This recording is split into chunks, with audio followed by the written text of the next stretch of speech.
Nepaisant valstybės pažadų mažinti energetinę Lietuvos priklausomybę, šiandien Lietuva vis dar yra daugiausiai elektros importuojanti ES valstybė.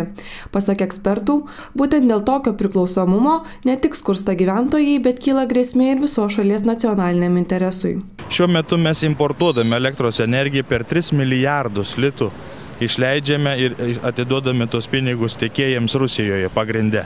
Jeigu mes sugebėtumėme, o to keliu pradedame eiti, būti nepriklausomi, tai tie pinigai liktų čia ir kurtų naujas darbo vietas ir žmonių pragyvenimo lygis augtų. Partijos atstovų teigimu, Lietuvai būtinai reikia statyti Visagino atominę elektrinę, tačiau tokiam projektui būtina užtikrinti maksimalų finansavimo skaidrumą bei efektyvumą. Mes nesam prieš atominę energetiką apskritai Lietuvoje.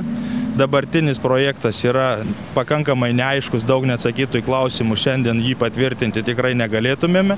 Visi tokio masto projektai, kurie lemia Lietuvos ateitį dešimtmečiams, turi būti vykdomi atsiklausiant tautos.